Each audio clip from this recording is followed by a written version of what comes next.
Olá, sejam muito bem-vindos a mais um podcast Milionários do Telecom. Eu sou a Thaís Aide. Eu me chamo Alan Caldas.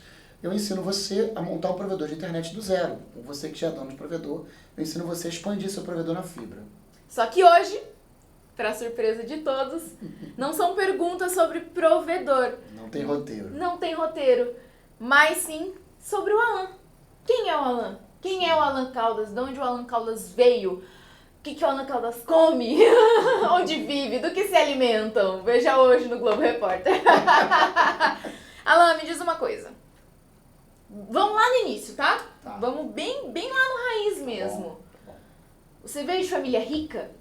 Não. Porque hoje você é um cara bem sucedido, né? Que já tem um... Você me Pô, considera um cara bem sucedido? pô, rico, né? Rico. Me considera um cara rico? Rico. Não. Quantos apartamentos você tem? Ai, não deixa eu falar isso. Ah, tá Publicamente, vendo? não. Tá vendo? Um cara bem sucedido. Tem alguns imóveis, Muitos sim. anos aí na área. Tem alguns imóveis. Mas você já era bem sucedido desde sempre? Nasceu em família rica, bercinho de ouro? Não nasci em família rica. Minha mãe era sempre foi aposentada por invalidez. Ganhou um salário mínimo do INSS. E seu pai? Meu pai, quando eu nasci, era enfermeiro veterinário. Enfermeiro veterinário.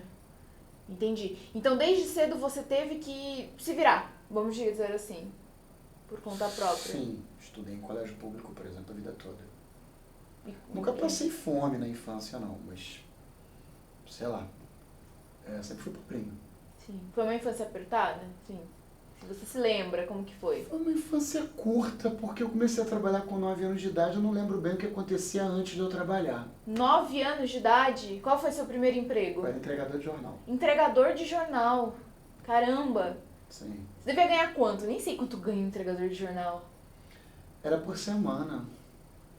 Acho que R$10, R$15, uma coisa assim. 10, 15 reais por semana? Caramba, que salário ruim. Mas então você sempre trabalhou, você sempre se virou. E de onde que veio essa sua vontade de ser empreendedor, de ter um negócio próprio? De onde que veio? Sei, acho que a pessoa nasce com um brilho dentro da pessoa, né? Entendi. Acho que eu acredito um pouco nisso.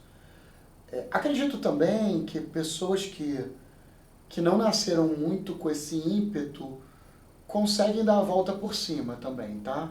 Legal. Eu não sou... Porque, é claro, assim, tem gente que nasceu para brilhar, brilha desde que nasceu. Uhum. Mas eu acredito que tem gente que não nasceu para brilhar, mas que depois de um tempo ela consegue se superar suas dificuldades e depois brilhar com o tempo. Sim. Eu não sou estático, eu não... Embora eu seja espírita, eu não acho que você nasceu com um karma fixo. Nossa, eu Você compacto dessa ideia você também. pode construir um novo começo. Uhum. Você pode se superar na sua evolução. Você acredita que nós construímos a nossa história, digamos assim? Total. Acredita muito nisso Muito, mesmo? Muito. Eu sou, como é que é? Sou espírita, acredito em reencarnação.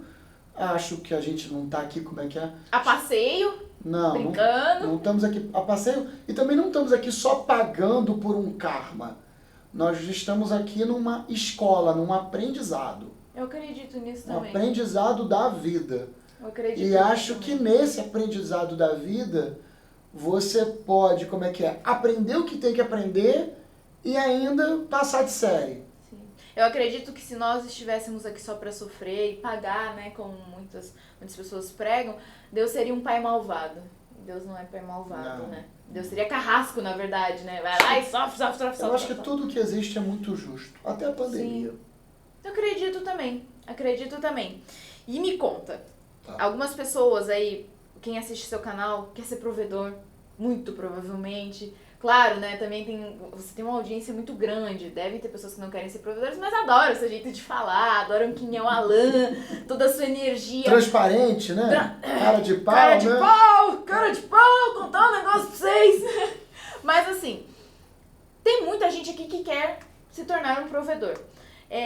No começo, mas você fala, às vezes eles falam assim, nossa, Alan, mas pô, minha família não me apoia. Comentei com eles que eu quero ser provedor, dono de provedor, Cara, só você que eles tocou não me num assunto apoiam. maneiro. Tu sabe que eu vendi um curso pra um cara Ele trabalha em São Paulo, Ok. ele é servidor público, Legal. ele é da Secretaria Penitenciária. Nossa, Carcereiro, carcereiro. né? Uma profissão desafiadora. É. E aí, só que o carcereiro do Rio, o salário inicial do CEAP aqui do Rio Ok. é 5 conto. 5 Só mil. que lá em São Paulo é 2 conto. É, lá é menos, eu ia comentar. Lá a galera ganha bem pouquinho. Sim, Eu achei ridículo esse meu salário. sim. Pro ambiente de Sim, trabalho. Sim, sim. Porque ele tem que fazer, né? Eu não iria nem a pau. Aí esse cara, o que ele fez? Ele comprou o curso. Ok.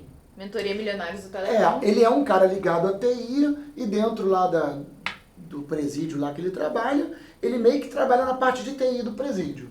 Tudo bem, beleza. Aí ele comprou o curso. Comprou, ficou super animado e tal. Quando deu uma semana, ele me ligou falando, Alan, não posso, eu quero devolução do pagamento. Porque eu dou garantia de 7 dias. Quando a Legal. pessoa compra o curso, se ela desistir em 7 dias, eu estorno o dinheiro. Certo. Eu falei, pô, cara, o que aconteceu? Ele, cara, minha esposa não quer que eu monte provedor, não. Inclusive, a gente é servidor público. Ela não me apoia e eu não vou poder fazer esse curso. Não vou poder montar provedor, eu vou Mas desistir você do projeto. jura isso? Aconteceu. Eu falei, tá, tudo bem, cara, eu não vou te questionar, né? Uma coisa muito pessoal, entendeu? Sim. E eu fui lá e devolvi o dinheiro pro cara. Mas você sabe por que eu fiquei encucado? Foi com o fato, assim, o cara tem um sonho. Sim. O cara quer mudar de vida e a esposa dele não é companheira dele nisso. É muito complicado, né? É muito complicado. Eu acho que você, quando tá com uma pessoa que você ama, você... Às vezes também tem situações, né, que a gente tem um companheiro, a gente nem ama o companheiro, a gente gosta da pessoa, tem uma amizade pela pessoa. Ele é um companheiro de vida, mas essa pessoa tem que apoiar o seu jeito de ser. Com certeza. Você não pode você querer colocar os seus anseios e projetar isso na vida dos outros. Com certeza. Você tem que respeitar o jeito de ser da outra pessoa e apoiar a outra pessoa no que ela quer. Com certeza. Mas eu compreendo também o lado dela, porque mulheres, de um modo geral, elas querem segurança. Então, na cabeça da mulher, é que nem toda mulher é poderosa igual você. Ah, muito obrigada. Então, o que acontece? As mulheres, em geral, são mais inseguras, né? Você é uma mulher poderosa. O que acontece? As mulheres são mais inseguras. Então, ela vê o marido tendo uma iniciativa empreendedora, correndo riscos, botando dinheiro, arriscando ganhar. Ela não quer aquilo. Entendi. Ela quer o quê? Que ele faça um outro concurso público para ganhar mais. Ter aquela segurança Ela quer ter- do concurso público. Ela quer ter a segurança do concurso público. Ela não quer que o marido seja empreendedor. Sim. E você sabe que isso é a cultura do concurso público. Porque todo mundo acredita que tem que fazer A concurso gente público. está falando de concurso público até um pouquinho antes da gravação, a gente estava comentando sobre o aspecto de algumas pessoas que têm um pouco mente de funcionário. Sim. Então, assim, às vezes quem está nos assistindo não é só concurso público. Às vezes o cara está acostumado com a segurança de ser funcionário. Sim. E não tem esse ímpeto. Tá preso numa caixinha. Você quer ver, por exemplo, um grande exemplo? O meu irmão, que você conheceu. O conheci. O meu irmão, ele é formado em administração, trabalha com o ISO 9000, né? Gestão da qualidade, SGI, Sistema de Gestão da Qualidade. Ok. E aí o que acontece? Ele tem 50 anos, trabalhou a vida toda em grandes empresas. Porque essa coisa de ISO 9000 é só de grandes empresas. Trabalhou em grandes empresas, teve bons salários. Ok. De um tempo pra cá, o mundo mudou Demais. um pouco. Um pouco? Então o que acontece? Bota aí a profissão dele de uns 8 a 5 anos pra cá, a profissão dele ficou muito difícil. Ficou difícil ele achar uma grande empresa para ele trabalhar como um gestor da qualidade. Entendi. Então, todos os empregos que ele arruma agora não são os bons empregos que ele já teve no passado. Ele já teve bom emprego de ganhar 5 conto, de ganhar 7 mil embarcado, de ganhar 8, de ganhar 4 mil. Hoje em dia os empregos dele, 2.500, 2.300, 3 conto. Empregos que não tem um salário que agrada a ele. É época de se reinventar. E aí o que acontece? Eu até falo pra ele, André, sai disso, vai para o marketing digital, vai para as profissões do futuro. Quais são as profissões do futuro? Marketing digital, edição de vídeo, gestor de social media, tráfego do Google Ads, Facebook Ads. São profissões do futuro. E ele está fazendo uma migração, né? Ele atualmente está numa empresa, está tentando sair, e quando ele sair, ele vai arriscar trabalhar com marketing digital. Porque eu dei a sugestão dele ser um gestor de e-commerce. Legal. Porque e-commerce está em alta, Legal, na pandemia. muito. Falei, cara, estuda esse segmento, vira um gestor de e-commerce. Sim. Alguém que tem um comércio, Sim. você implanta o e-commerce, mas ele não consegue, ele tem dificuldade. Sim. Assim como quem está me assistindo, que tem um sonho de montar um provedor de internet, mas o cara é funcionário e a família não apoia. É isso que eu ia te perguntar. A sua família te apoiou no começo do seu empreendimento? Bom, vamos lá. Eu não tive essa dificuldade porque eu fui uma criança muito solta, nasci muito livre. Inclusive a minha mãe diz, eu comecei a trabalhar com 9 anos de idade, a minha mãe ainda tinha algum poder sobre mim. Okay. Ainda falava, Alan faz isso, Alan faz aquilo. Você era menor de idade, né? Minha mãe relata pra mim que com 11 anos de idade era impossível ela ter qualquer poder sobre a minha pessoa. Ela não exercia mais nenhuma decisão sobre a minha vida. Você sempre foi muito independente. Com 11 anos de idade, 11 eu era anos. muito independente. Caramba. Ela não me controlava mais com 11 anos. Caramba. Eu trabalhei como entregando jornal, né? 9, 10 anos, trabalhei entregando jornal. Com 11 anos de idade, eu trabalhei numa loja de ração de cachorro, era balconista. Inclusive isso não pode, né? Isso é ilegal. Hoje em dia, né? Mas você vê que... E você sempre foi atrás. Naquela... E ela já não te controlava mais. Quando viu, já foi. Com 14 anos de idade, eu comecei a estudar informática. Ok. Virei TI, passei a dar aula particular de informática. Com 15 anos de idade, eu arrumei um emprego de carteira assinada numa empresa chamada Netbox. Netbox. Eu era técnico de informática. Que legal. A empresa vendia computadores e dava suporte para os clientes. E eu era o técnico da empresa. Que legal. Se um dia eu reencontrar os meus patrões, que até tenho vontade de vê-los, seu Milton e a Jussara, filha dele, muito obrigado pela oportunidade.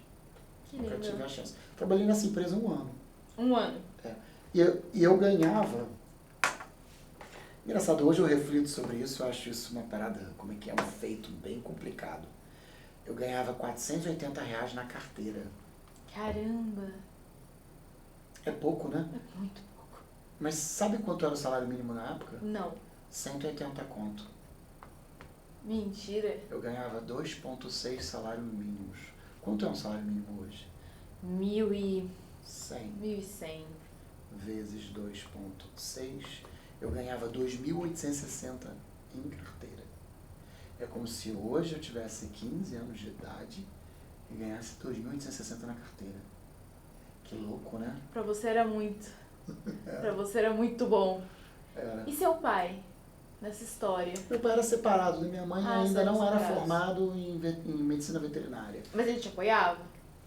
Em relação, pô, filho, vai dar certo. Meu pai não participou muito disso, ele estava correndo atrás da prosperidade dele.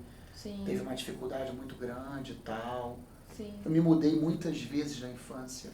Na vida eu já fiz umas 38 mudanças. 38? De casa. Morei aqui, morei ali. Caramba.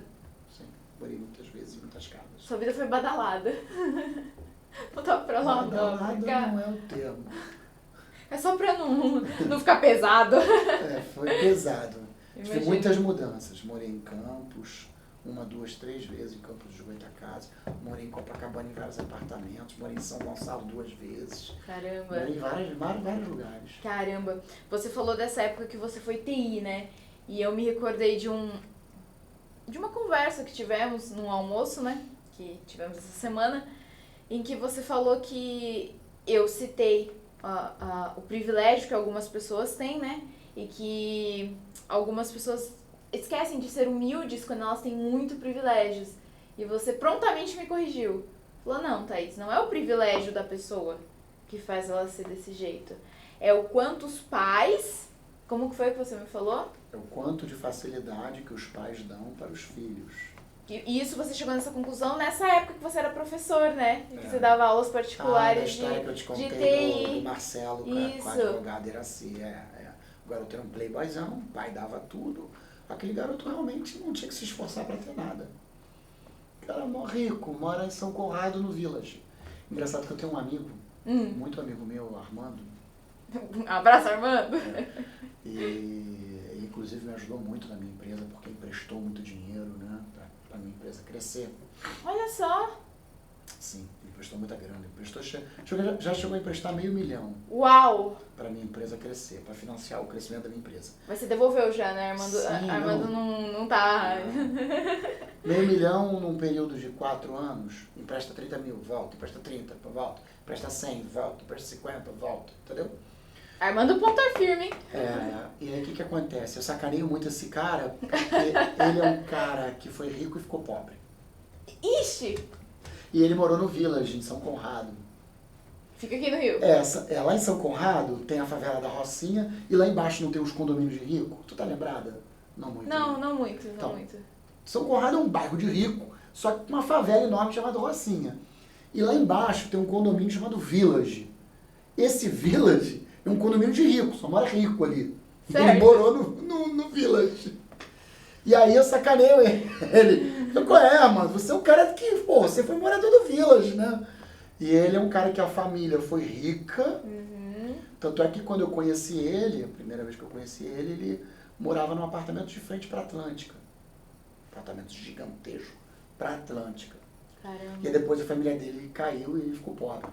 Caramba. Não ele se superou e hoje ele é um cara bem de vida, pra caramba. Só que ele é um cara de família rica que aproveitou as oportunidades. Exatamente. Ele não foi como é que é um... Um bom vivan. Não, ele se formou em economia, fez um mestrado lá fora. É o que você falou pra mim, né? É o que você faz com as oportunidades que a vida te dá, né? Não...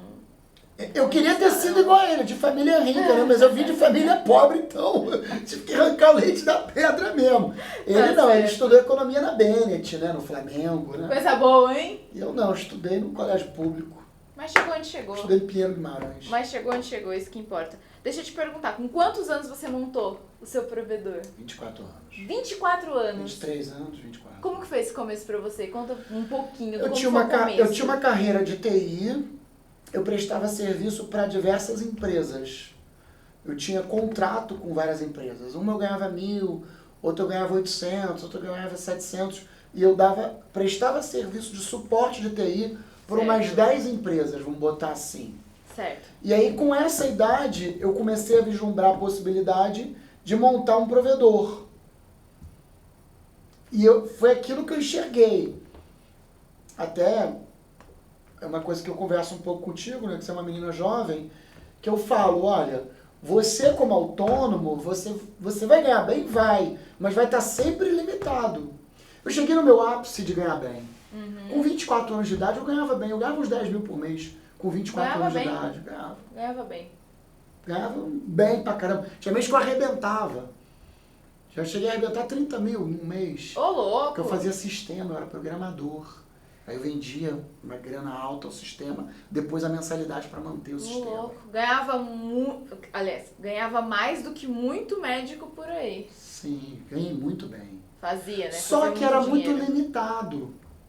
Aquilo não pintava sempre. Esses ganhar bem não pintava sempre, não era sempre que aquilo pintava. Eu sabia, eu só vou ganhar bem quando eu tiver uma empresa. Uma empresa com um sistema autônomo, com uma sistemática funcionando que não dependa de mim. Eu só quero ser um músico, né? Só quero ser o... Como é que é aquele cara da orquestra? Maestro. Eu só preciso ser o maestro da orquestra. Eu não posso ser um músico tocando. Enquanto eu for um músico tocando, eu não vou ganhar dinheiro. Eu tenho que ser o maestro da orquestra. Eu precisava ter um sistema. Eu entendi isso. Você já teve essa visão, com 24 anos. Eu li aquele livro também, né? Pai Rico, Pai Pobre, naquela época. Muito bom. Muito bom. Kiyosaki, né? Muito Já bom. ouviu falar desse livro? Já li, inclusive. Muito bom. Pai Rico, Pai Pobre. Indico, inclusive. Muito Li bom. os dois dele na época. É muito bom. Então, E assim, aí? e aí eu montei o provedor com 24 anos de idade. Foi fácil? Não. Foi só porrada. Só dificuldade. Foi muita dificuldade. Mas tu não ia perguntar mais coisa pessoal? Ou tu quer só falar do trabalho profissional? Não, quero pessoal também. Pode ir a fundo? Pode. Você não se importa? Não. Não, depende. Oh, cuidado aí. Eu não, papai. Ele falou que não se importa. Sei lá o que essa doida vai perguntar. Pô. Você não é filho único, né? Você tem o seu irmão por parte de mãe. Tenho 3 meio-irmãos. Meu irmão é filho da minha mãe Uhum. e 2 irmãs filhas do meu pai. E atualmente você mora com o seu irmão? Atualmente, meu irmão veio morar comigo de um ano pra cá. Eu morava sozinho. Casa pandemia também, né? Os dois sozinhos. Ele morava com a minha mãe, ele morava em Volta Redonda. E aí o bagulho profissional dele lá deu ruim, ele veio, arrumou um emprego, veio morar no Rio com a minha mãe. Ficou um tempo com a minha mãe. Na pandemia eu falei, vem morar comigo. Entendi. Você em algum momento, Alan, você duvidou da sua capacidade de ser um homem bem-sucedido? Duvidei e duvido o tempo inteiro de vezes disso. Ainda? Duvido ainda. Não é que duvido, né? Eu já alcancei alguns frutos na minha vida. Uhum. Algumas metas eu já cumpri. Agora, tem outras que, como é que é? Ainda estou para cumprir ainda. Mas engraçado, as minhas metas hoje não são mais muito financeiras. Entendi. É mais meta pessoal. É mais meta pessoal. Metas de realização profissional. Uhum. Que eu vou compartilhar aqui contigo uma meta. Por exemplo, eu não tenho sonho assim de comprar uma casa, porque eu já comprei uma casa, várias. Várias. Então o que acontece? Eu não tenho mais essa meta, não tenho meta de ganhar bem, porque eu já ganho bem. Essa coisa de ganhar bem, assim, porra, tu sentar num restaurante, você não ter que estar olhando em detalhes o preço das coisas.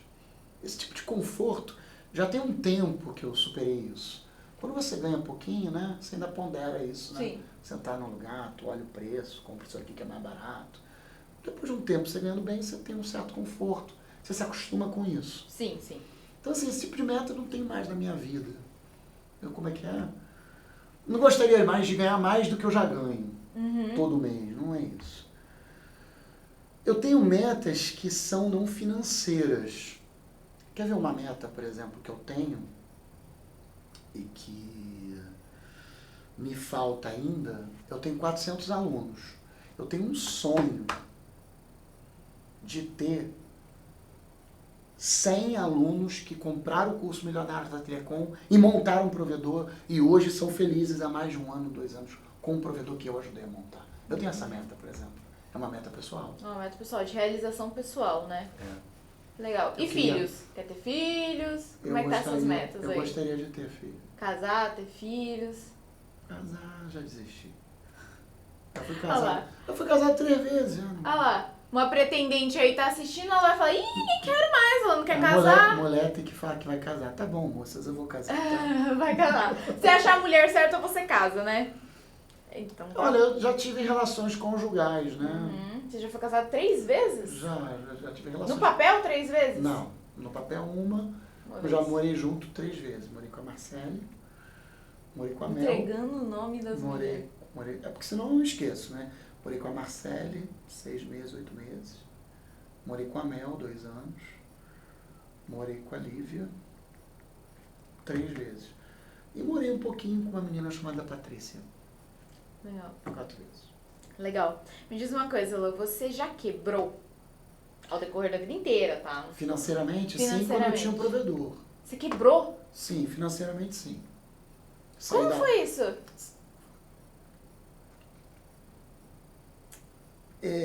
Eu não sabia calcular os custos adequados. Ok. Comprava o link dedicado mal.